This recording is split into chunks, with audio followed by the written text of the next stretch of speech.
La chaîne de la liberté d'expression et d'opinion. Abonnez-vous massivement. Diamant Noir TV, c'est votre chaîne.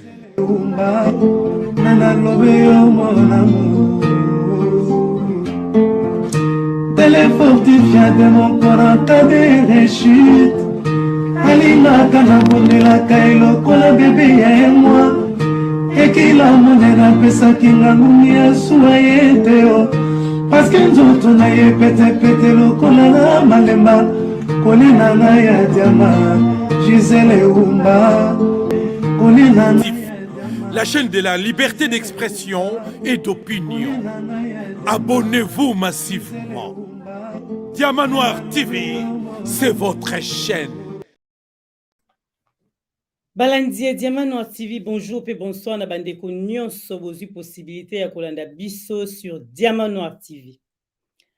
Lelo toyambeli bino lisusu Major Bem Tito oyo toyebi malamu ngbanda pona maema zali koleka na mboka na biso la RDC du côté sociopolitique et spirituel. Sans plus tarder, toyambaye Balandier Diamant Noir TV okoti oteka j'aime na yo na kati ya émission na biso nde tosengaka pona émission evanda na fil d'actualité pona bandeko bazwa possibilité ya kotala ya kozwa information ezosenga j'aime na yo s'il vous plaît tango okoti na kati ya émission na biso ya Diamant Noir TV toyambi Major. Sans plus tarder, bonjour mon Major, bonjour na yo, boni santé, boni libota mobimba. Bonjour maman Gisèle. Nzoto ezali malamu libota pe lizali malamu bongo yo epana yo nzoto ezali ndenge nini? Nzoto ezaka ndenge moni biso tofandi boye donc toyebi te yo mto oyebisa biso soki toza bien to toza bien te mais j'espère que toza bien te toza bien.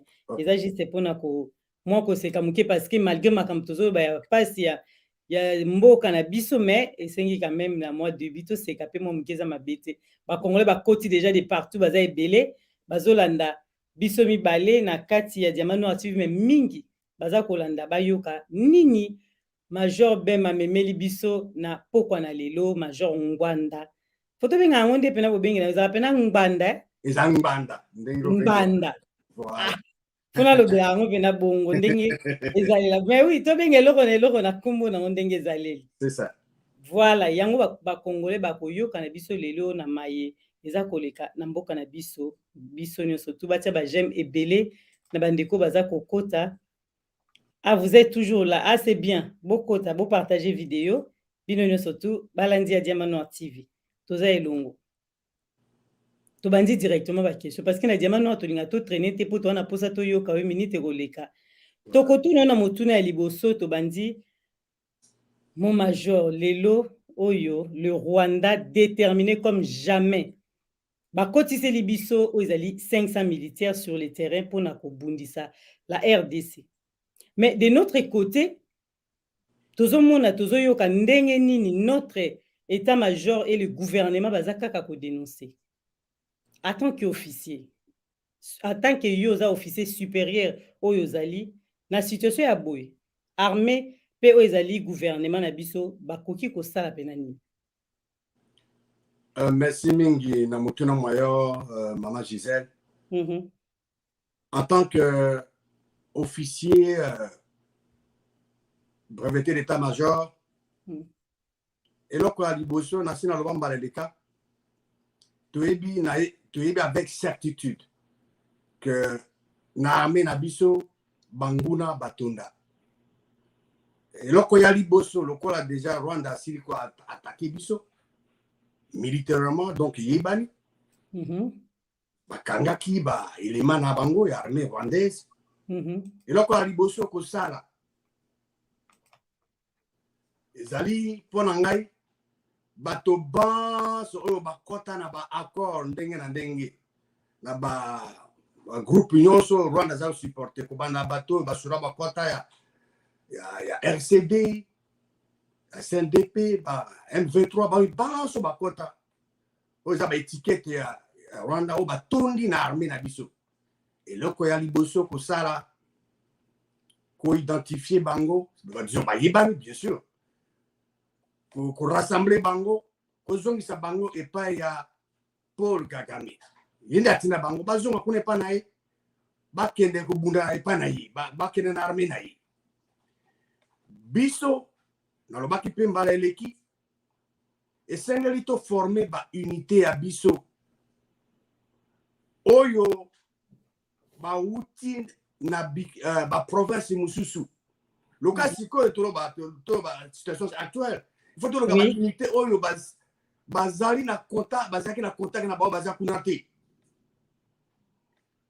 eyano il faut zala ya militaire eyano na Kagame aza officier ye ayokaka obe langage ya makasi ya itumba ya lokito ayoka il faut ayoka lokito ayoka nano te soki tosala epai na biso tolodénonce alors elingi eloba ezali faiblesse emonani nalobaki mpe mbala eleki la faiblesse avale toujours la force bato omoni arrogance oyo Kagame aza nango parce que atondisa na armée na biso bato baye baza kooccupe baposition stratégique nyonso yango lolendo aza nango mais il faut kobuka mapapu maye po kobuka mapapu maye il faut kozongisa epai na ye baoyo ya tinda baza ntango tozongisi bango epai na bango tobuki deja mapapu maye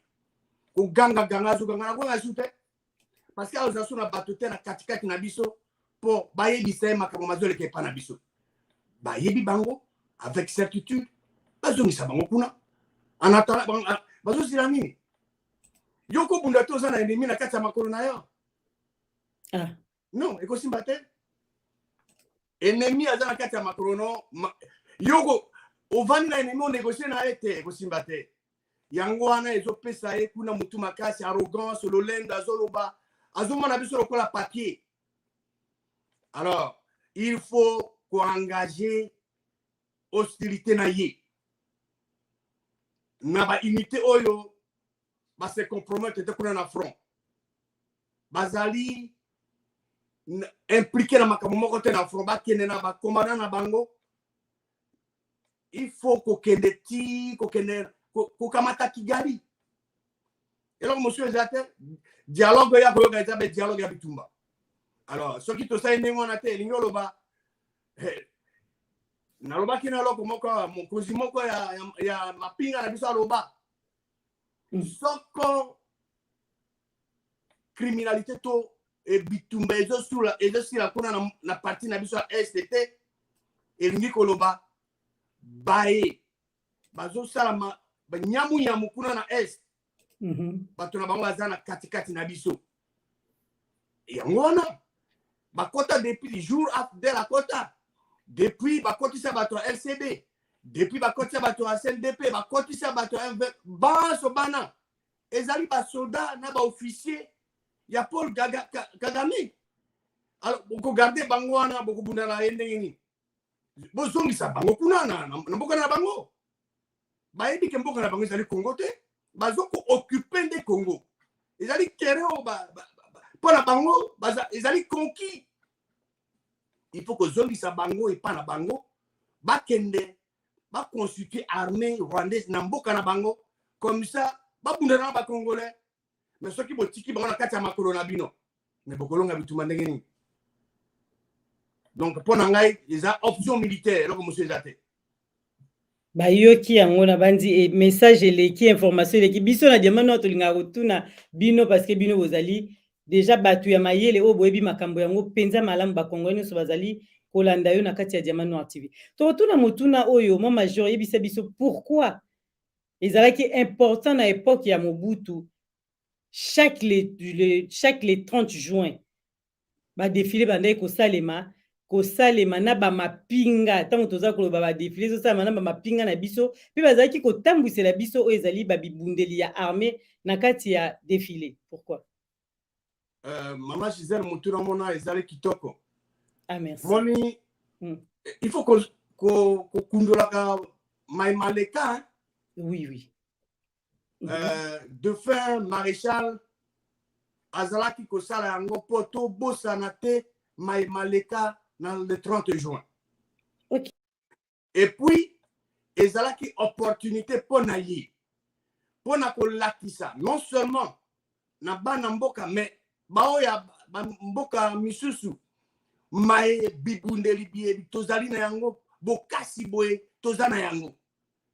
Alors, ceux qui tozo salango, les lotes, bon, et bani, tina ezali, mais tango wana, ma nouvelle acquisition. Tozo mona, mirage, tozo le cas.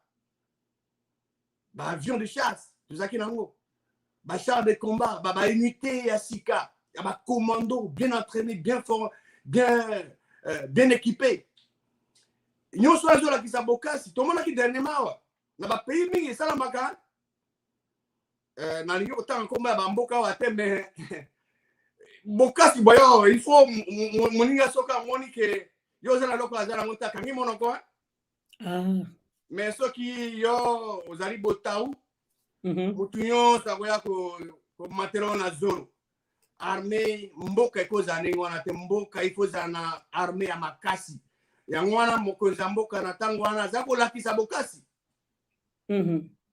toyebi maipe masala makina suka mais raison fondamentale ezalaki to bosa na te maema salamaki na le 30 juin pour l'indépendance et puis mai tozanango makoki mai tozanango po ete bato ba kutumula bisote.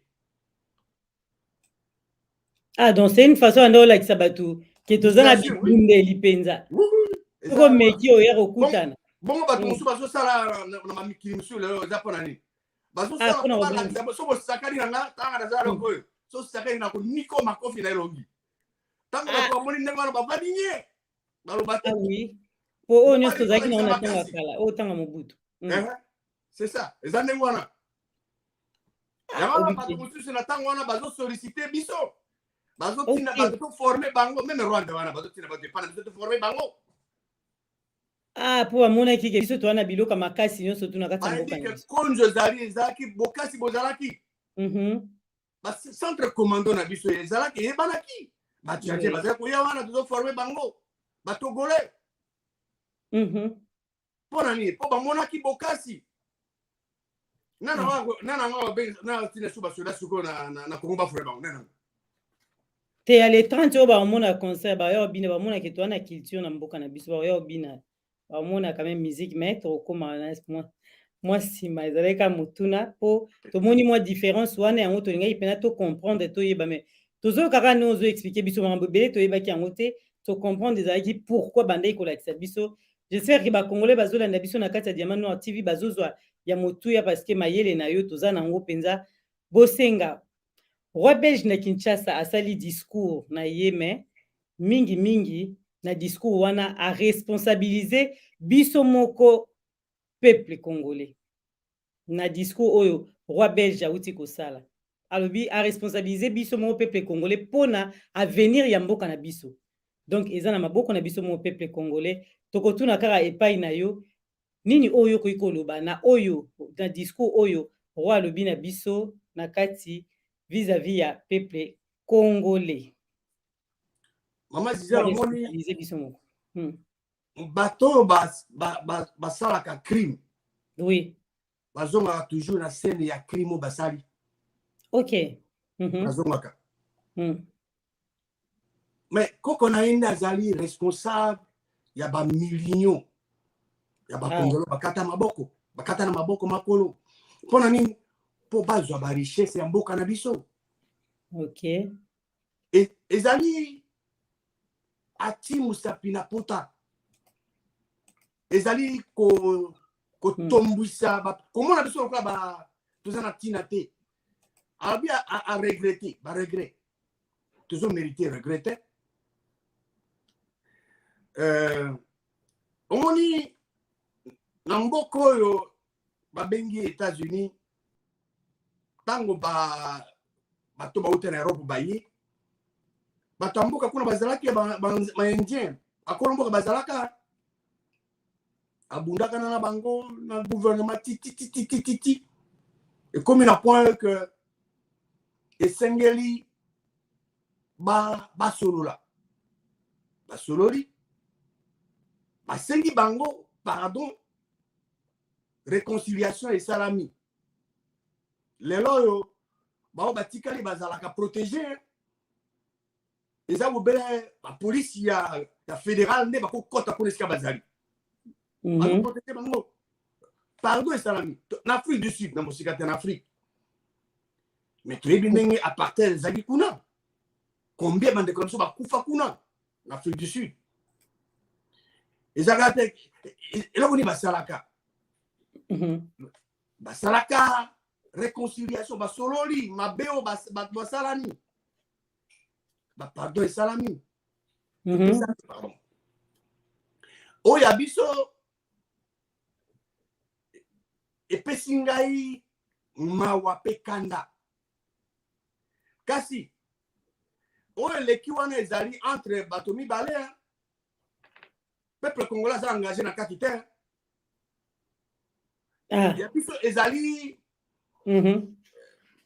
non événement econcerné biso te econcerné peuple congolais ata moke te. Ah bon, oui. Non, peuple congolais aza concerné te parce que peuple congolais oyebi erappele nga liloba nzambe bawa ya solo les morts sont morts soki bawa bazalaka vivant soki bawa bazalaka na bomoi mama Gisèle eke ndenge alobaki wana bawa nyonso ti okoko na bomoi na babima mbe bato bafandaki na moto moko atelemi wana te parce que ayebi ke les morts sont morts yango alobi mais biso bao toza na bomoi bao baza na bomoi bakobosana mokolo moko te o koko ne asala na mboka wana façon akosala yango wana te yango wana omoni biso bana mboka esengeli tolanda ndakisa bato basusu biso tokopie yango nazo insiste totika kolanda bato basusu surtout bio makambo mayema uti libanda nakoyebi biso ndakisa moko mama Gisèle bana Israël bazaki opprimé na Égypte pendant 430 ans politique o bango bayebaki système ya gouvernance o bayebaki ezaki oyo Égypte mais ntango nzambe mokili abimisi bango alingisaki bango te bazonga lisusu na Égypte bakopie système na bango te oyebi nani azaki mokonzi na bango nzambe mokili yeme nde azaki mokonzi na bango azoko diriger bango à travers ba juge na ba prophète alors soki pe biso tolingi ke tozwa distance na biso tozala respecter tokende epai oyo akela likolo na se na biloko biso oyo apesa biso mabele mana tokopie basystème na ye ya gouvernance système na ye ya gestion système na ye ya leadership tokopie yango tokopie bato te tala tokopia bato 62 ans lelo tozaka na zamba toza na désert Congo ezokende nulle part situation de se dégrader davantage bosaleli eloko pendant 62 ans ezomarche te esengeli kochanger mais tokochanger tokende pa nani tokende pa baburo na biso te tokokende pa oyo aleki bango baso na makasi oyo azali omniscient omnipotent omniprésent oyo ayebi nyonso asala bapreuve na ye emonani mpe ekokote kosala pour toujours tokopie ye ntango tokopie toorganize mboka na biso toorganize mboka eyenge bene na baprincipe ya oyo ya solo ya bosolo sans kokopie bato tomemi mboka na biso au point où bao baboma bakoko na biso bango moko bakoya po banégocier na bango moko baya kosenga pardon oleka to continuer toujours koganga kolela il faut tous à disposition to organiser mboka na biso Japon azali mboka moke et coloniser la Chine est-ce que lelo bakoke lelo batia musapi na Chine ba mekata pona ni bango ba Chinois ba s'organiser bango moko biso toza na makoki koleka to organiser mboka na biso to koma na position oyo ke bango moko baya kosenga bango baza obligé baya kosenga c'est une autre façon de le faire ceux qui bazo ko minimiser biso baza ko utiliser ba terme pour provoquer biso et sengele inspirer biso to ba action concrète to organiser mboka na biso to mema mboka na biso au point que bango bazo ya koluka pardon na lombangu eza disponible toko salango. Mon major, tokotuna motuna oyo souvent tokomi koyoka pepe congolais lelo kanga za koloba surtout a na diaspora pepe alobi que tozongela bokoko na biso. Est-ce que biso tokotuna motuna, est-ce que spiritualité ya bokoko na biso na kati ya mboka na biso RDC eza na impact moko positif pour na mboka na biso lelo ya nolela biso penza to comprendre. Maman Gisèle,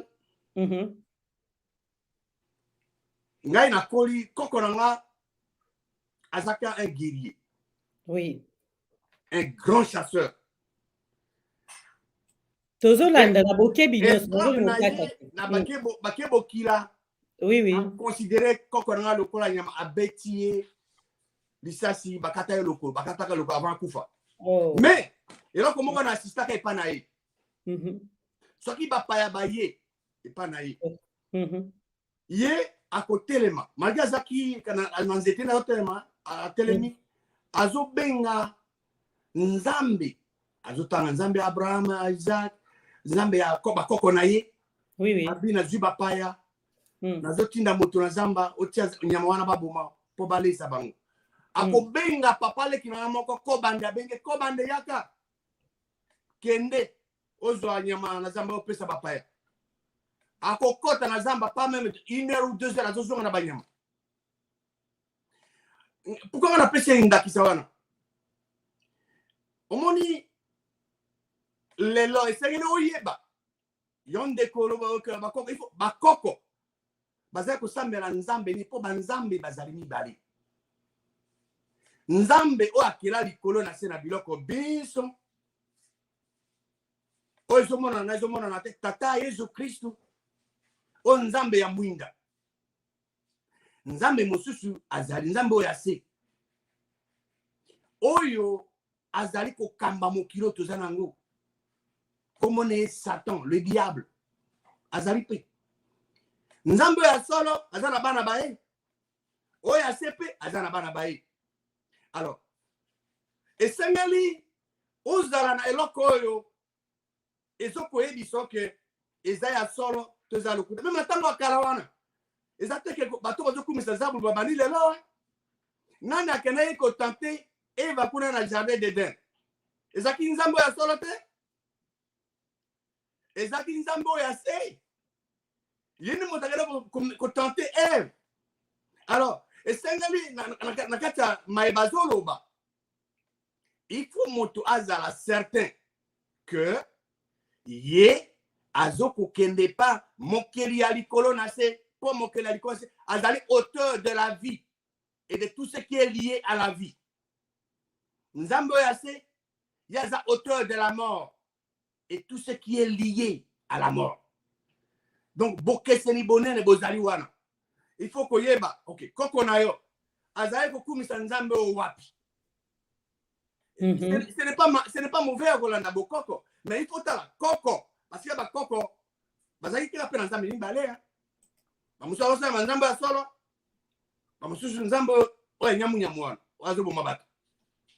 Alors il faut que tala siko moto na moto a examiner oyo koko na osala eza nini eza oyo ya kopesa bato bomoi to eza kobomaka bato. Différence des aïwana parce que le vrai Dieu est l'auteur de la vie et de tout ce qui est lié à la vie. Le diable est l'auteur de la mort et de tout ce qui est lié à la mort. Donc, nangasi nako pesa na bokuse e ya nona esika wana moto na moto ayeba eloko nini nzambe nini koko ne azaiko ko bondela. Merci na moyano e ya noana to comprendre photo yeba nzambe nini bakoko na biso bazali ko bonde ya mutu na mutu ayeba banzambe bazami balé to yoki yango pa ya major banzambe bazali mi balé na kati babi major ofungola bato mémoire ba kongo bazo senga vraiment ofungola bango mémoire et puis tango ba bato bazoloba malamu mpona major il faut comprendre nini bacommentaire bandeko baza kokoma bazoloba malamu ofungola bango mémoire baza donc kobombela biso te olobela biso mpenza na mwa bokebi nyonso tu toza kolanda toza koyoka yo. Tokozonga na question oyo tokotuna souvent ntango Mobutu azalaki tokotuna motuna yango Mobutu azalaki toujours koloba que s'il est faux akosala pacte même na oyo ezali diable mpona kosauver Zaïre à l'époque ndenge ayebisa Mobutu alobaki elelo bato ebele bazoloba ke mboka na biso ekomi boye mpo Mobutu ye moko mutu nde asacrifiaki yango du côté spirituel yango tokotuna epai na yo lobela biso nanu mpo yo mpe oyebi mingi sur la spiritualité ndenge ka oza koyebisa biso. Merci mpona motuna maman Gisèle. Zabulu aleki nzambe te nzambe ntango akela likolo na se na biloko biso asali mpe baêtre spirituel tobengaka communément appelé les anges atiaka baange wana sous autorité ya ba3 archanges. Lucifer ye aza koya apres nzambe, Michel ye azalaka mobundi c'est un guerrier, et Gabriel le messager. Alors Lucifer, oh là là, Bengami Zabulu, le serpent ancien, le diable, Satan, ye amorine bazo kumisa nzambe ya ngari pa kumisa ndenge wana. Alors bitumba esala makala likolo. Le 2/3 des anges bazalaki na Michel, 1/3 aba ange bazalaki na Lucifer. Lucifer azaki makasi te. C'est la raison pour laquelle azalaki précipité à la hausse dans le 1/3 aba ange. Yende aye Nde Azoko dirigeant, et d'ailleurs il est plus adoré que le seul vrai Dieu dans mon Kidia. Alors c'est la raison pour laquelle il y a RDC à travers auditeur, il y a Diamant Noir TV que tout zonga et pas ya mokeli ya likolo na sena biloko biso na pesa kindakisa soki yo za na makasi te soko moni ke moto azoko bundisa yo aleki makasi mais ozali na oyebi moto amina yo to ndeko papa na azana makasi okokene pa na ye pozo le sungi po ya askangisa monoka moto oyo azo aleki na makasi. Voilà biso toyebi ke Zabulu azawana mama Gisèle ayebi futur na ye ayebi ka kozala détruire un jour ayebi yango azali ko se précipiter azo ko entraîner plusieurs simanae pour yemoko akufa yemoko te azika yemoko tazika na bao azo entraîner azo attirer beaucoup hein? Alors biso soki baba ke mokonzi aso kala asina ki pacte na Zabulu mais biso tokokende pas yete il faut que nous les cahiers parce que mokeli alikonda sala ye liboso ya mokeli alikonda akoki azalo mais même devant ba chrétien bazwe ba autorité bazana ngote ya même Zabulu yebi puissance ba ndimi bazana ngo oki bango bazo revendiquer combat Jésus-Christ yemo kazo kima ayebi yango. Donc biso lelo solution ya munene ya kitoko o l'équipe bombe atomique banini bazana ngo biso il faut to ndima nzambe mokeli akoma mokonzi na biso a régner sur biso a régner sur mboka na biso to sala constitution to élaborer une nouvelle constitution ba loi mboka basée sur ba principe immuable. Mais major tout ça déjà l'église est belé non na Congo tout ça l'église est belé vraiment réseau sambela est-ce que bazundi manzambe te motuna mwana na ko élaborer là-dessus. Voilà na to bomba ngai na lingi to otuna motuna wana na ko aborder nasi question et puis ça nzela na kota wana. C'est vrai que ba église ezali ebele bazo sambela mais motuna au Seigneur to tuna ezabo ba église bato bazo sambela nani balo sambo na bango ezokende ipaya nani Mais avant que Toko Makuna Nalingina brosser rapidement. Nolengeni ni tozwaka Biblia. C'est très important. Tozwa Biblia ndengeni parce que bato bandi makate bakasa Biblia eza utasoku wapi eza loka n'importe quel livre. Dans Exode 24 verset 12. Nzambe mokeli alobi na Moïse matana epa na ngawa na ngomba tikala wana na kopesa yo ba mesa ya libanga mibeko ongai na komi pona instruction bana Israël wana na verset 12 na Exode 31 verset 18 Nzambe alobi tango yo Moïse yo bosisi tango Nzambe asisi koloba na Moïse na ngomba ya Sinai Nzambe mokeli apesi ye mesa mibale ya témoignage. Donc ba mesa wana libanga o Nzambe yemei akomi likolo nango eza loboko na ye moko lisapilia ye. Donc Nzambe nde akomaki yango.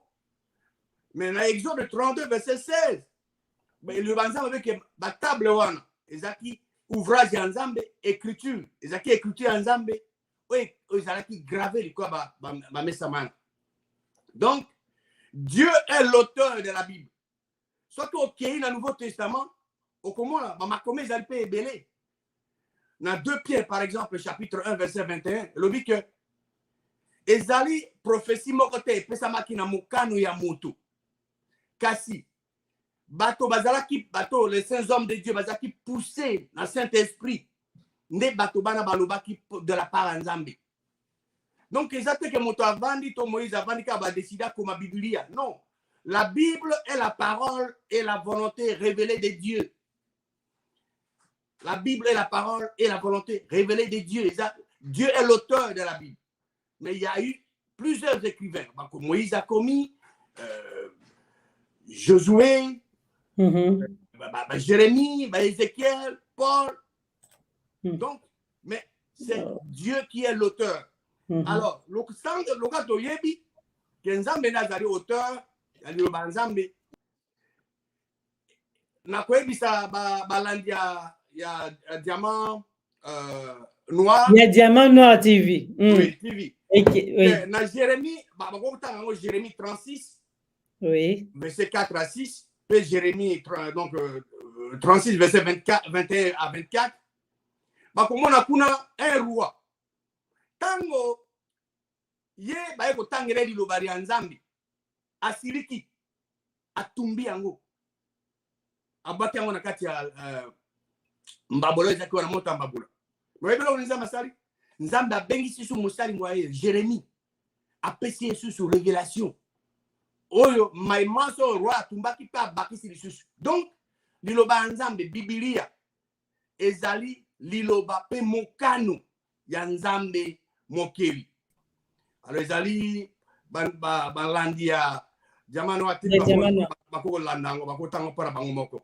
Mais to kene na acte 17. Na acte 17 na lingi na benda matoi ya balandi ya jamano TV à travers bango bana ya RDC. Balanda ma version ces autres défilés ba otala ngona ndako bango mo. Voilà. Ils ont ébélé wana. OK. Donc dans Acte chapitre 17 verset 11 et comment il était ba juif ya non ba juif ya Thessalonique bazala qui na ba sentiment plus noble que non ba juif ya Béré bazala qui na sentiment plus noble que ba ya Thessalonique basaki bazwa ki liloba ya Nzambe na lombangu penza kasi bazala sa eloko moko bazala ki examiner makomi po batala ce qui m'a bazala ko ebisa bango ce qui m'a apôtre Paul exact. C'est ça l'attitude que toute personne, que tout croyant doit avoir vis-à-vis. Il y a mon tonyon sur la télémi que aloba pour Nzambe to ati aloba Nzambe. Toujours kozala ne jamais être intimidé na titre ya moto. Kozala intimidé na titre ya moto mon côté. Soko ka ya abi ke alinga tangelo kombo ya Nzambe. Na liloba ya Nzambe zwa Biblia na yo manso azoloba il faut aller à la question il faut examiner les Écritures pour savoir si ce qu'on vous dit, ce qu'on vous enseigne est exact. Mais il y a qui s'est allé belé. Exactement, mon toya le bino abi moni. Pour yose à la boy, il faut ça la boy. Ok, est-ce que nako tout n'a respect. Est-ce que nako on a ma commis?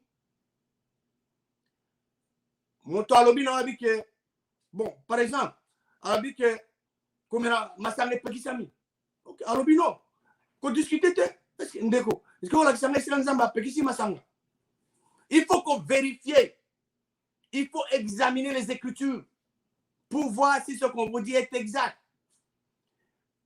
Alors, attitude wana esengali kozala nango po ete bokosama te. Makomba ezali ebele bazosambela mais bazozwa te. Pourquoi? Dans Jacques chapitre 4 verset 3 lobi que bozosenga mais bozozwa te po ete bozosenga mabe. Vous demandez mal dans le but de satisfaire vos passions. Mais comment le faire? Bato bazo senga mabe comment? Bato senga mabe parce que bazo sambela te enge bene na liloba li nzambe. Donc bazo sambela mabe. Bazo sambela mabe. Cela veut dire qu'il ne demande pas selon la parole de Dieu. Donc ils doivent demander selon la volonté de Dieu. Qui est la parole de Dieu? Donc ceux qui motolinga zo eloko esengeli asenga enge bene na liloba li nzambe asenga selon la volonté de Dieu nde azuyango. C'est très important parce que ceux qui osengi selon mokano nzambe te okozwa te pas pour être loboko nzambe ezali mokuse te nzambe esengi te ke osambela pendant longtemps po ayoka yo. Non, Dieu n'a pas des oreilles sourdes. Non. Ndenge tomona kuna oganga kuna bazoganga kuna bazosambela kuna tozomona yango zokendela bongo nde tozomona. Donc bongo te. Yango wana nazokende siko mpona lakisa yo ke il faut bato bayeba eloko nini ezopekisa bango nzambe ayoka bango te. Ezali mabe ya bato nde ezosepare bato na nzambe. Et puis ezali tango bato bazosenga enge pene na liloba nzambe te bakozwango te. Et puis soki bato bakende na priere na bango epa nzambe oyo ya solo te bakozwa pe te. Soki oke na priere epa nzambe mosusu oyo ozokanisa oke epa nzambe oyo ya solo mokozwa te. Po ozwa esengeli osenga tobondela enge bene na liloba li nzambe. Dans Matthieu 21, verset 22, le Banzambe Lobini.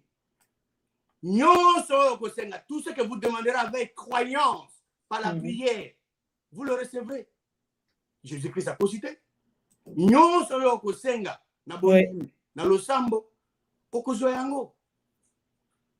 C'est la parole de tout. Tout. Tout selon la parole de Dieu. Ok. Tout ce que vous demanderez.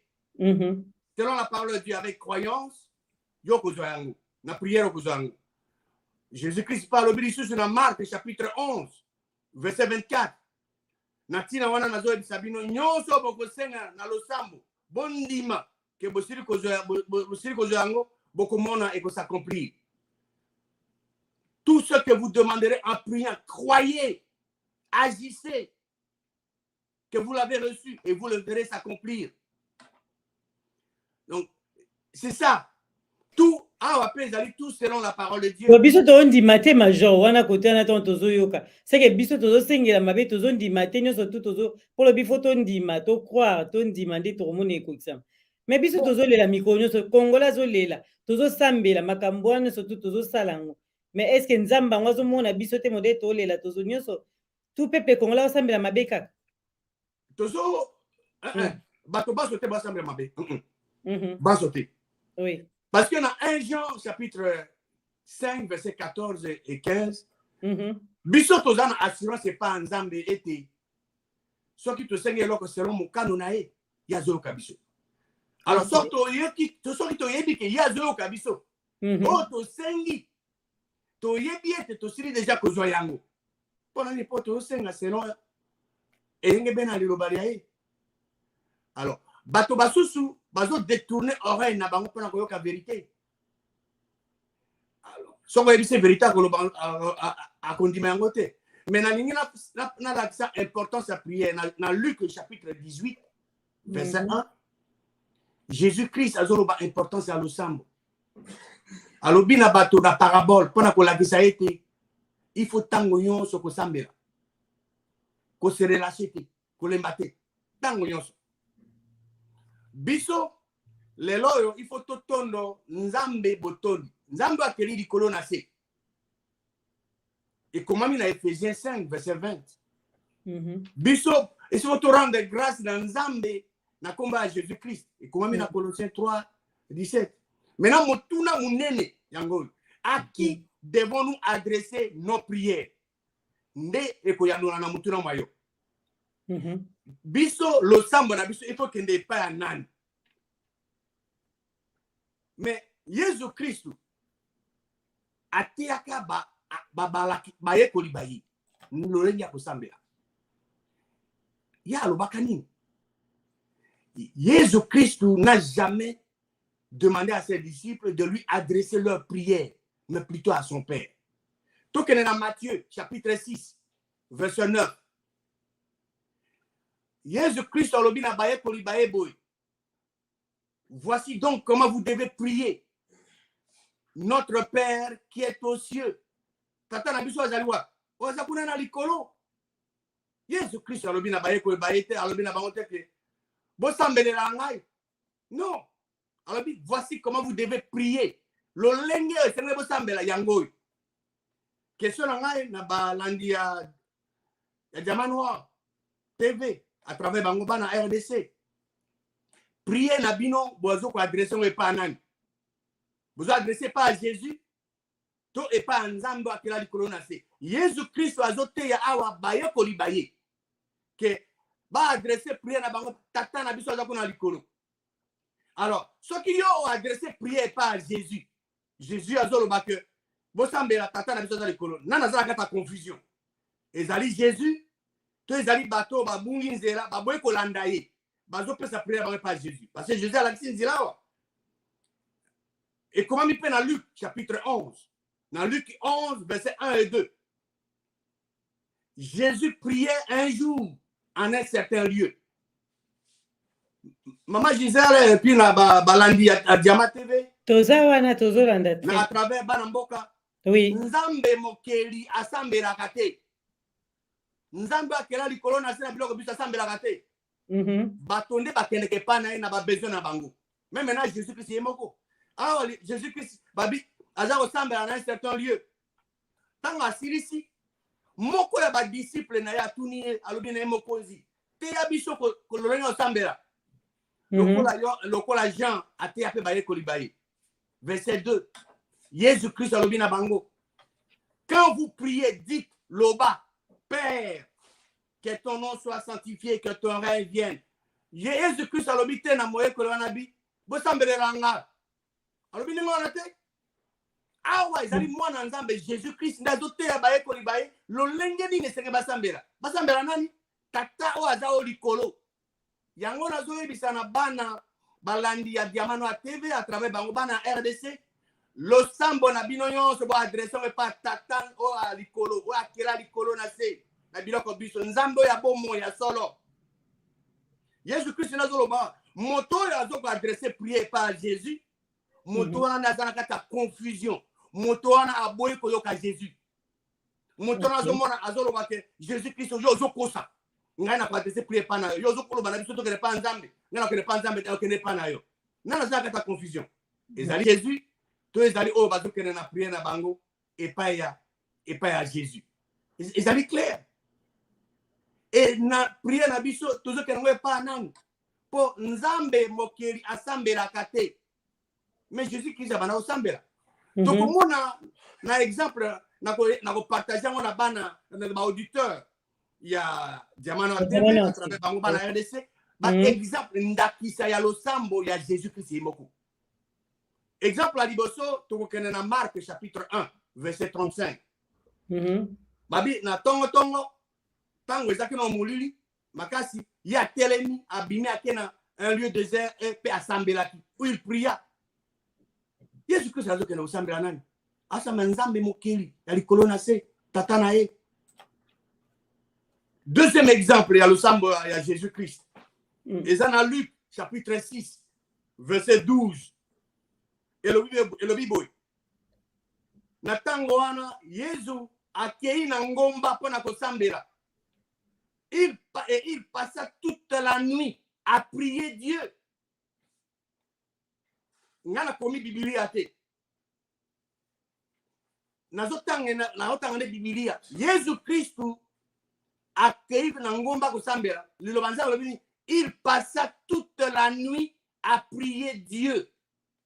Est-ce que mon enseignant n'a dictionnaire pas comprendre? Non. Les amis noirs sur blanc. Nzambe a koko sambela te, a sambela kapete. Mais Jésus-Christ, mon Nzambe a passé toute la nuit na bo sambela ka Nzambe avant la décision mouné na pona ba apôtre naï. Alors, si Jésus-Christ a prié Nzambe, si yo monto, yo tiki bo kene pas Nzambe, oh ya la kisaki bino bo kene pas na bo sambela, bozo kene pas Jésus. Nana zalaka ta confusion. Ezali Jésus, to ezali ba bungi nzela ba boy koto sa Jésus Christ. Ba boy ko yokaye, ba boy ko la nanzelo ya la kisi bango ba kene pas tata, bango ba tiki ko kene pas tata, ba kene pas Jésus. Ba zo kene na direction ya mabe. Jésus Christ la kisi bango nzela. Bo kene pas tata. Na kola kisa exemple mosusu.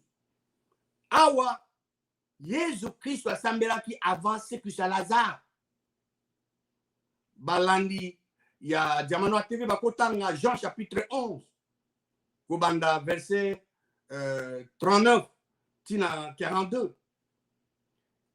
Jésus a commis, alobina Marc, Balonga Libanga, ou Bataki, l'école Libita. Alobina, Azorga solo déjà, parce qu'Azaraki na Liburu il y a 4 jours. Yesu alobina inga na ba na oteki soko ondimi okomona kembo ya Nzambe. Ozomona Yesu Christ sa gloire pas tata na ye. Na verset 11, pardon verset 41, balongoli libanga. Et Yesu a tomboli miso olikolo. Alobi tata. Yesu azosambela nani? Ami bengi ye mokote. Abengi tata Jésus Christ ezanani ezali Nzambe wakela likolo na sela biloko biso alobi tata na tondi yo botondi poeti yo aussi o exaucenga. Mais Jésus Christ azolakisa bango awa nzela polele Nzambe asi exaucé. Mais Jésus Christ atombolaki miso likolo et pas osala nini pour s'adresser na tata na ye alobi je te rends grâce de ce que tu m'as exaucé. Alors, dans le verset 42, pour Nangai, nayebi ete yo exaucanga toujours, yo kakanga toujours. Kasi soki na lobia wana lobi pour na foule au bateau yo ba entouré ngai. Po ete bandima ete yo tata yondo tindanga. Voici la raison. Jésus Christ a tombé qui ne fait pas tata assemblée. Elle dit que tata a yo kakanga toujours. Mais ce qu'il lobi ils a dit pour na bateau ba zinga ki na po bandima ete que tata ne atindiye. Voilà, prière na biso, il faut qu'il n'ait pas un Nzambe mokili. Mais il pas à Jésus parce que Jésus a la question là. Jésus-Christ, Azak a adressé prière na ye mon côté. Azak a adressé prière et pas Nzambe tata na ye. Ou akela likolo na sa biloko binso. Tango ekolo na verset 43 et 44, tango asisi kolobanu a gagné na munga makasi Lazare bima monwe abimi hein tango ba bimisier ba longo ba delier ba tika ya kende. Alors biso singo prière na biso to pesango e pa ya nani to tiko la ndakisa ya Jésus Christ lokola Jésus Christ azo sala ye azo kene na losambo na e pa ya Nzambe mokeli biso pe lelo il faut to kene na ba losambo na biso et pas ya Nzambe o akela likolo na sena biloko biso tata Jésus Christ donc n'avait pas na kombo ya Jésus Christ. Même avant arrestation à Jésus Christ, assambelaka 3 fois. Et balandi à Diamanoa TV, bakotanga Jean 17, verset 1, verset 8, puis verset 24. Tango ya sisi koloba, Jésus-Christ a tombol miso likolo. Alobi tata. Tata Jésus-Christ azali nani? Nzambe mokeli ya likolo na se. Abengi ye tata. Jésus-Christ la osambela wa. Ezanga ite. Ngana osambela te. Eza Jésus. Jésus alobi tata. Alors yo moto ozotika tata ozokene pa mwana. Nana zana kata confusion. Eza mwana nzambe to yo ndo zana kata confusion. Jésus alobi tata. Ngonga ekomi. Glorifier mwana na yo. Po ete mwana na yo pe a glorifier yo. Verset 8. Po ete ngana pesi bango liloba oyo pesinga maloba yo pesinga. Pe bazu yango. Pe ba yebi ya solo ke ngana uti epai na yo. Jésus Christ a bien uti epai nani? A uti epai nzambe tata na ye. Et bandimi. Et ils ont cru que tu m'as envoyé. Qui a envoyé Jésus-Christ? Dieu le Créateur, son Père. Avant Bakangaye, dans verset 27, alobi, pardon, verset 24, je m'excuse. Jean 17, verset 24. Abi tata. Nalingi ete sikanga nazali. Baoba, oyo pesinga pe, bango pe baza na ngai longo. Po ete ba mona kembo nanga. Kembo oyo pesinga. Po ete yo olinga kinga avant fondation à Mokili. Voilà.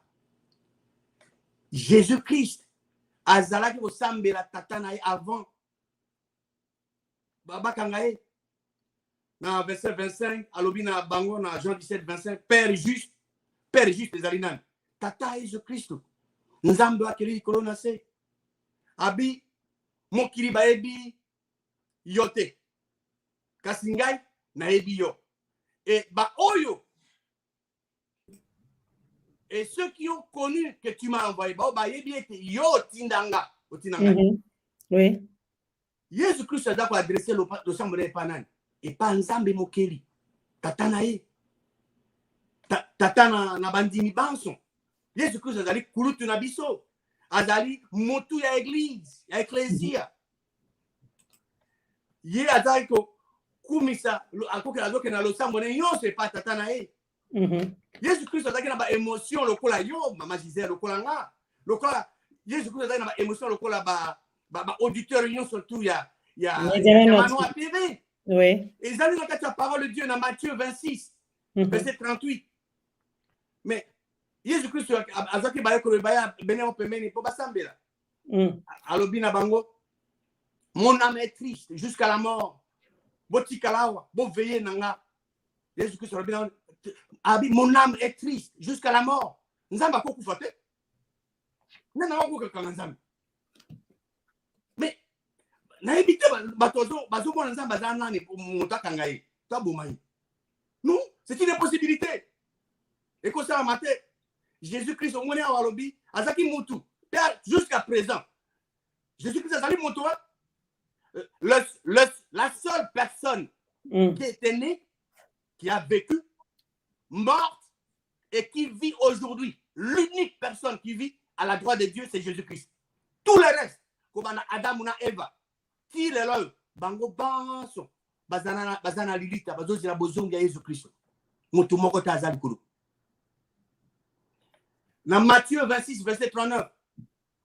Puis, ayant fait quelque part, Jésus-Christ a quoi est-ce que misu, a quoi elonginase, a abondé tatana alobi, mon Père, s'il est possible que cette coupe s'éloigne de moi, toutefois, non pas ce que je veux, mais ce que tu veux. Toutefois, on a la ligne, oh yo lingi. Jésus-Christ a avant au Kangaba pour maïe. À ça qu'il a émotion, à sentir, pas ça me doya. Nous avons à quoi j'en ai wanate. Jésus-Christ a bien prié, mon Père, s'il est possible. Nous avons à quoi bon de la tête. Jésus-Christ a bon de la.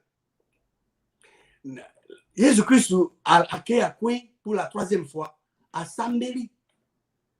Pour que Nzambe a changé en nous. A béni mon Père. Alors, Jésus a dit Sambela, son Père, à la kisi na baye kolubaye, bokende pa ya tata pe alobi tata na biso aza o likolo nazokama ke bato lelo bazotika nzambe mokili bazokende na priere soit epai ya Jésus soit epai ya basantu soit epai ya Marie, mais ça c'est de mauvaises adresses. Nakotuna balandi ya diamant noir bazolanda ngai diamant noir bazolanda ngai à travers bango bana Congo. Avant Jésus Christ abotama dans l'Ancien Testament, ba prophète, ba juge, ba homme de Dieu, baza ko ba makamu sindenge na ndenge. Baza ko bondela nani? Baza ko bondela Jésus, to baza ko bondela Nzambe akela likolo na se. Vous raisonnez? Depuis l'Ancien Testament, tala ba miracle Nzambe asali na Moïse. Moïse azo samba nani? Jésus Christ abotama na hote. Mais ndenge brusquement bato ba kena na prier pas Jésus. Mais c'est Jésus-Christ est mort tout autant azola ki sabato. Pombo kana biso Yesu kwama. Nzambe na uta kotanga wa Nzambe azana materi makasi tena ayokaka. Biso to kende panaye. Bana Israël bakende ke panaye tant azana Égypte. Bakende pas Jésus te. Jésus-Christ kuta bota mangana ote. Bake pa Nzambe mokeli. Bagangi Nzambe mokeli ayoki. Pona ni biso to kosana mote. Alors bisoto que n'est pas naïe, Nzambe mokeli.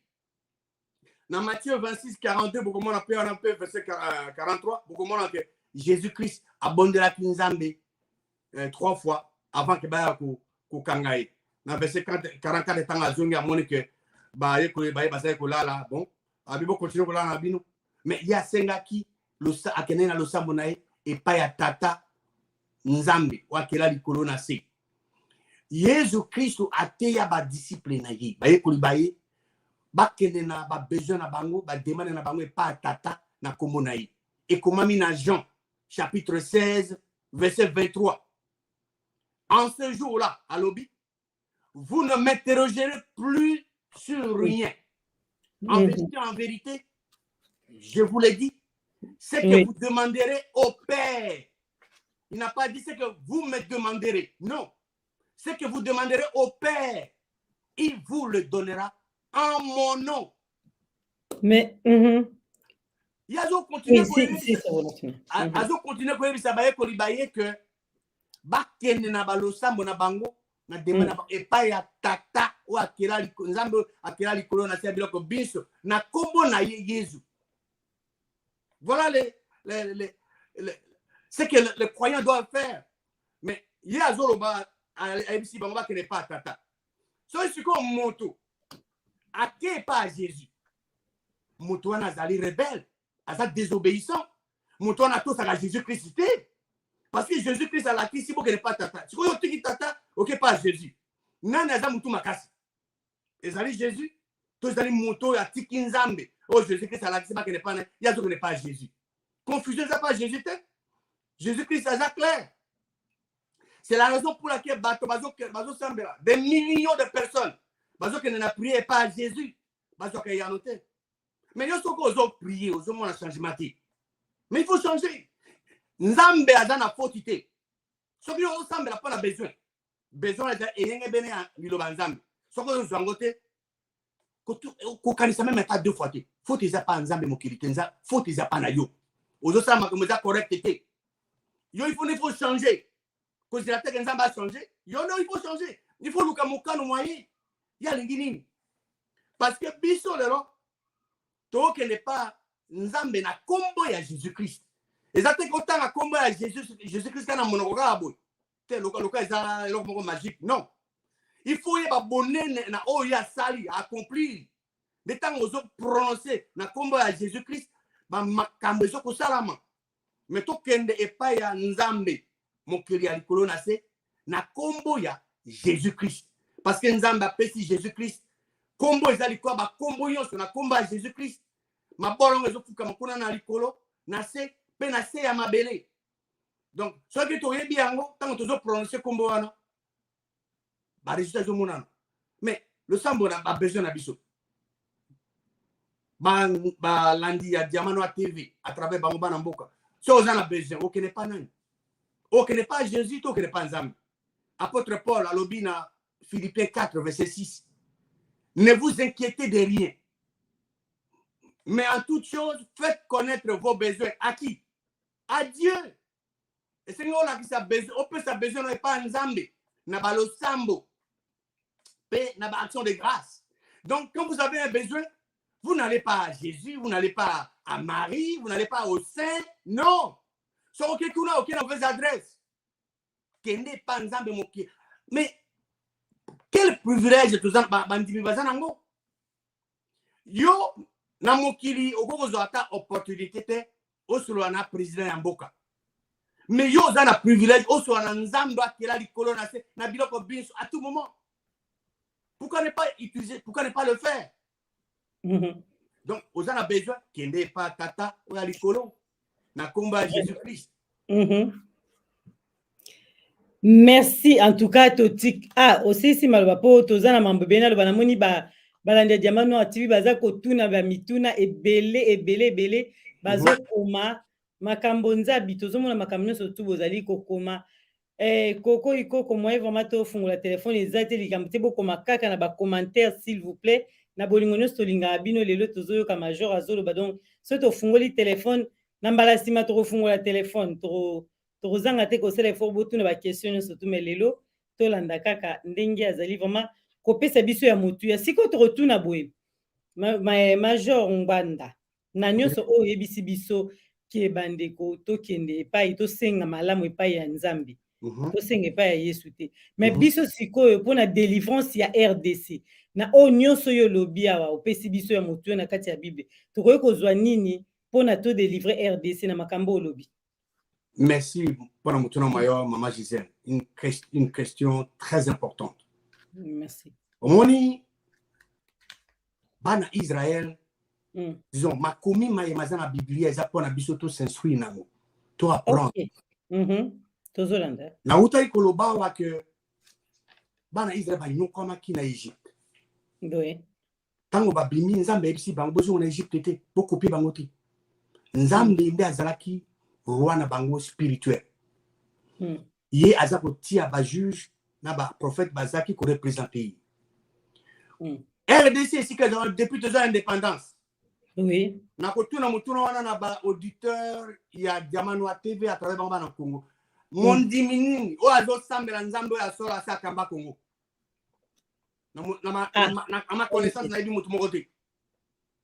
Alors, to sali 62 ans mboka ezozo ngasima pona nini te to pesa gestion ya mboka na biso na ba oyo ba kumisaka nzambe o se ya solo nzambe ya solo pe ya bomoi bazali na bango bazana Congo bazana Libanda bayeba na kutu te okomona bango pe na TV te moko te bazana bango pona ko pesa bango yango te pona nini te to sala to tika kolanda ka bato moto za limité. Moto nzambe na sali même Zaboulou o bato na Zaboulou nzambe na sali Zaboulou. Mais pourquoi tu as préféré bateau? Pourquoi tu as préféré Zaboulou? Et au lieu que tu préféré nzambe o akela likolo na sa biloko biso asala ka erreur te. O aza auteur ya vie. O ya lingika ka bolamu ya bana bayi. Pour nani to kene pa na été tout ça là to élaborer une nouvelle constitution de loi selon les principes immuables, les vérités immuables de la parole de Dieu. Pour la gestion yamboka, pour le leadership, pour la gouvernance, ils ont la parole de Dieu. Pour tout ça, au lieu que tu continues pour l'andaka bateau. Tant que tu continues pour l'andaka bateau, surtout baza konzaka biso apata libanda. So do continuer l'andaka bango baza toujours konza biso. Mais surtout limito kata lien wana to kata accès wana bazana ngona bombe na biso to la na biso nzambe to commissaire roi na biso a sur biso soki to ndimi parce que mon ndimi congolais moko na moko esika azali yenda ko décider omoni pona nzambe mokeli ezateke ba organiser vote ne bosaka lelo bokela to ko voter non na kati ya motema na yo esiko azali yo mon ndimi molandi ya Diamanoa TV à travers bana Congo mobimba nani olinga za la roi na yo na olinga rien sur yo a rien sur mboka na yo olingi bato to nzambe mokili po nzambe mokili nda pesi yo mabele mana na nyonso eza na kati ya aza na besoin te ke azwa yango ya lingi ke yo osepela na yango bato bazokamba mboka wana bango balingi bazwa yango nyonso yo tika ozwa nango te soki yo préféré nani olingi bato ngai nayaka na ngai pa Diamanoir TV mpona kosala proposition ngai nazoka oblige moto moko ta andima oyo nazoloba ngai nalingaka toujours kotia makomi moto ye moko aexamine ozali libre parce que nzambe apesa bato choix ya libre arbitre ozali libre ya kondima to korejete yo soki ozali soki olingi ke mokonzi na yo ezala nzambe mokeli alors olingi ka rien sur yo mpe rien sur mboka na biso alors eloko ndenge kosalama mokeli ya likolo na se akokoma commandant en chef ya armée na biso ye akobunda akosimplike parce que ntango tosali bamibeko ya mboka constitution ya mboka selon baprincipe ya liloba ya nzambe tozo aplike yango cela veut dire que to impliqué ye na basystème na biso parce que nyonso eza na Congo lelo oyo tobenga nini molili ce sont des ténèbres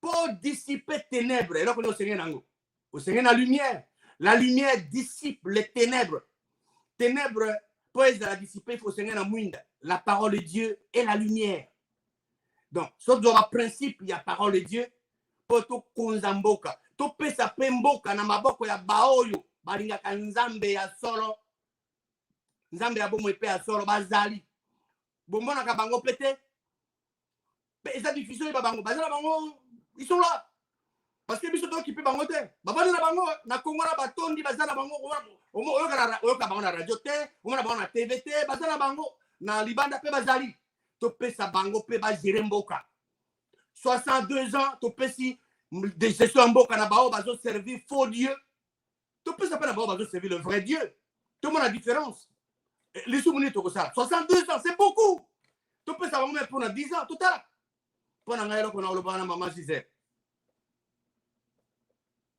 parce que situation ya mboka il faut totala ndenge ezokende solution ezali il faut te faire impliquer nzambe ya lumière dans la gestion de nos affaires. Merci na yo Major Ngwanda bato bayoki na bokebi nyonso tout vraiment balandi tango to comprendre makambo oyebisi biso na Bible eza pona nini na kati ya RDC biso surtout na bandi tolandi yango na bokebi kasi tokotuna yo lelo pona diaspora na biso tozomona ba tension négative eza makasi awa na entre nous yango tokoyebisa pa na yo nini okoki koloba na babundeli mboka nyonso ya diaspora oyo bazolanda yo na mokolo na lelo nako pona ngai conseil na ngai para bango ezali simple oui tozolanda RDC ba considérer RDC lokola nzoto ya moto et que moko na moko azali eteni ya nzoto oyo tobengi RDC moto na moto esengeli a contribuer pour le bon fonctionnement ya nzoto tobengi RDC ouais biteni ya nzoto babundaka te entre bango non bayo kamala miso azobunda na monoko zolo azobunda na matoi non esalamaka te yango nalobaka na mosu na shona yo ke soko omoni moto esengeli mpe bato oyo badiaspora bayi bango soko omoni moto azoko sala bavideo azobundisa moto azobunda mpo na mboka moto wana aza na baennemi na biso tozola baennemi eza te kobozi na révélation uta likolo ekita parce que lelo il faut moto na moto esika azali yo ozocritique moninga na yo ocritique oyo yo ozosala nini question yango soki moto azocritique moto mosusu question na kosenga na baauditeur ya Diamanoir wana bana mboka so moto alobi nga tuna ye yo osalaka nini mpo na mboka mpo mboka ezala délivrer yo ozoloba nini ilakisa biso eloko ozosala ntango ozotuna ndenge wana anguzi mokila mutu nyonso azokosata il faut bazala uni lokola nzoto oyo tobengi nzoto physique le corps physique bazala uni po ete bazala objectif moko bazala dans l'unité bazala divisé te nana kozaka division c'est le diable c'est le diable qui est l'auteur de la division. Dieu le vrai Dieu veut l'unité sozo ebi principal yo banza nzambe ya solo ya lingi liboke bato bazala uni zabula non faut pas diviser Maman Gisèle, et si quand dans la Biblia, nzambe alobi oui. Soko linge ba mokano ya zabulu ko non, osala ngote. Et si quand nzambe alobi non, pas na bosala te, ya ko ba oui, bosala ngo. Toujours à l'opposé. Alors ngai conseil na bango, bazala uni pour être bakokako. Tout ça na ennemi commun. Comment vous avez divisé? On est pas bundisa ba ennemi, pas bundisa sur bateau, ba ennemi. Alors bateau bazana ba ennemi. Il faut identifier bango, ça veut dire bateau bazo sala bazien wana bazana ba ennemi. Vous considérez bango le quoi ba ennemi. Vous traitez bango tel qu'ils sont, bon bazana ba ennemi. Parce que ça vous tikeli bango temps, ennemi vous continuer quoi alimenter. Bateau va combattre bino. Bazali automatiquement na kan ya ennemi, ba ennemi ne baza ko alimenter bango. C'est simple. Ah. Oui. Babundeli mboka na bandi bayoki pena message oyo soki bandeko mosusu botindela bango ka parti oyo bato nyonso babundela mboka toyoki vraiment conseil ya major apesi babundeli mboka nyonso tuna mwa matata oyo ezali batension oyo ezali awa na kati ya diaspora toyoki yango na bokebi so boyoki bote bajeme balandi ya diamano ativi na linga so boyoki na comprendre ke boyoki otieka jeme na kati ya émission po toyebaki oyoki et puis bakestion bozotuna mingi bokoma na bacommentaire ya libanda ya chat te s'il vous plaît na libanda so émission esili tikelanga commentaire na yo kaka na Diamano TV na osepela na korepondre moko po otuna bakestion nyonso pas major kasi biso tokotuna boye bato ebele tomoni bazokamwa komona yo un officier supérieur ozoteya kitoko bakongolais bazokamwa tokotuna epai na objectif na yo eza nini? Merci pour la moto mona maman Gisèle. La banane le lotin. Oyebi ko boye bi bwanzambe ele kinyoso. Bato lelo bakozala akozana ba multimilliards soki na ndenge na mokili. Metanga okende akeneka yemoko ba ozame pas même $1 pour ba enterrer na ye. Parfois moto mususu amoni passe na mbongo ata au jus nango. Nzambe raison atia moto awana se.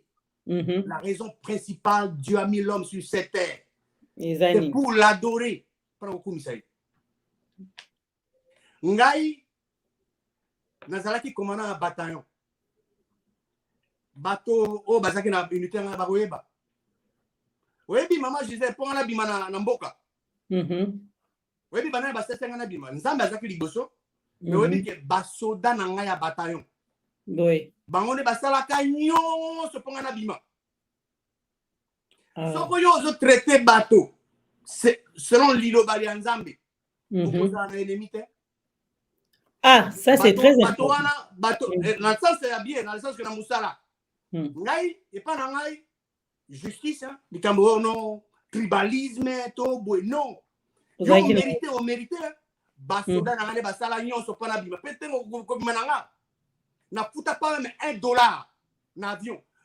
Bato ba o ngana salisa ba se mobiliser pour ngana bima. Na futa pas même $1. Pona nini? Pona liloba Nzambe. Ngai na mboka ba ebi exactement na bandi yango lelo na banango na kati ya mboka tanzanga na mboka. Mais ezana ba profit ebele. Liloba Nzambe ezali mwinga et ko permettre au mona ba obstacle liboso na yo pour dévier yango.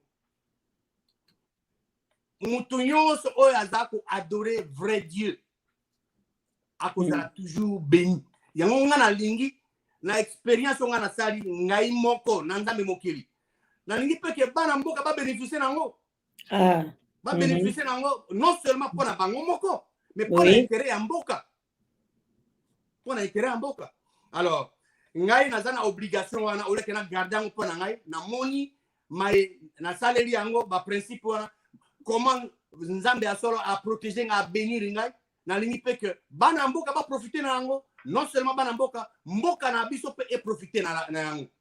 C'est la raison pour laquelle nazolinga natia connaissance wana na disposition ya bana mboka profiter na yango. Merci mon major pona lelo batika na motuya ya na mokuse okoloba na bango nini ba congolais so balandi yo de partout. Yo, toujours.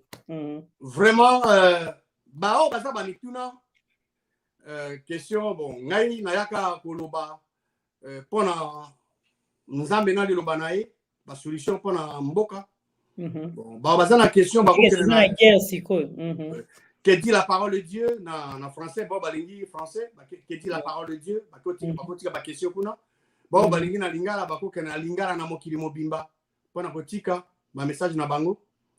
Mais loko na wota koloba wa attitude sengeli ba landia diamant noir à travers bango bana mboka ba zwa à chaque fois que moto a telemi pour até à liloba nzambe bazala impressionné na titre ya motuti bango so bazala na souci ya koyeba bosolo ba examiner makomi nyonso zo dimana moto azo babike azote ya liloba nzambe il faut moto na moto azana attitude ya ko examiner ata la soko oyo azoloba eza solo to azokosa nyonso loba na ye na bolembu nyonso na respect est-ce qu'il y a encore retrouver wana kati ya liloba nzambe to e utika na mutu na ye faut vérifier makomi ça c'est un de deux tomoni awa Jésus-Christ a donc adressé prière et pas nzambe alakisi pe baye kolibaye bakele pa tata na yo likolo to landa Jésus-Christ tout ça la même chose et na lobaki la fois passée bana mboka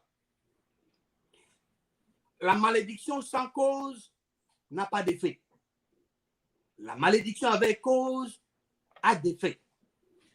Alors, bana mboka esengeli esika bozali ba papa ba mama bana c'est tant bezo kanisa situation mboka bato musu ba koloba kolakela to ko saka mais awa oko saka selon liloba nzambe ko rappeler nzambe biso to koluka bato bitumba te bato ne baye pa na biso bazo bundisa biso bazo linga babotela mabere mabiso o yo nzambe mokela liko pesi biso yo nzambe mokela liko o exercer ba jugement liko na bango o venger bino boza yo boza na manduki te mais ko bosa na te que lo sambo eleki arme atomique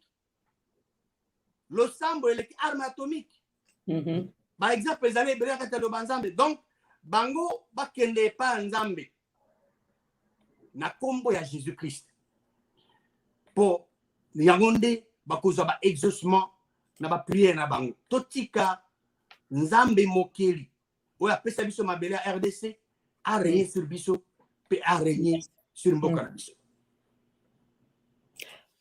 Merci mituna na bino za ebele na koko tuna nyonso tuti mena moni ba kongole bazo tuna ebele yo moko major tango aussi se rotanga ngona boke binyo surtout bongo ko répondre bango tango musuna mbala esima parce que bandi ko balingi bayeba mingi mais batuni nzambe nani Yesu nani alobaki yango déjà kati émission mais mbala esima pe rotuna toujours koko ikoko pe to moni question na yo est-ce que ngoyebi mutakoma bible OK a répondre ngona mbala esima parce que to komi pena na suka émission to zaka na ngonga to lexi kutongonga moi ebele pona pokwa na lelo et pas ya major de mot de la fin non pona moko lelo zaki ya mwana oyebisi ba congolais to zingai ko bakisa likamusu poto sukisi pona ko sukisa na koloba boy biso bana mboka to tia na mayele na biso que mokeli ya likolo na se na biloko biso apesa biso mabele mana ye akotika biso mokolo moko te to continuer ko krokondima ko pesa confiance na to pesa confiance na bato te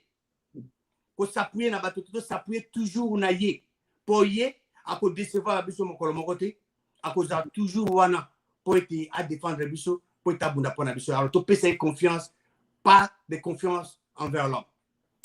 Merci mama major malobano asuka pe yango na tozwi yango pona mokona lelo to pesa confiance pa nzambe tozwi yango na bokebi diamano azwi par na tout le monde azwi par merci na balandino surtout ya Diamano TV o bozaki na biso ebandeli pe na suka émission bozali ebele to ko tanga bino nyonso tout vraiment mama Christine Banda merci ndongo la ndaki émission na kimia nyonso tout bino nyonso bozolanda na kati ya Diamano TV Ferdi bozali ebele Bruno merci na bino Raelis pona musala malamu to kutai na bino nyonso tout na mbala esima. À très bientôt, Tolobi.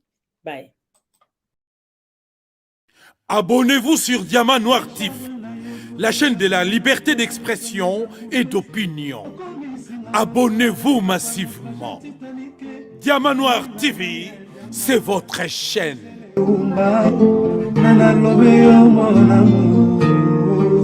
La chaîne de la liberté d'expression et d'opinion. Abonnez-vous massivement. Diamant Noir TV,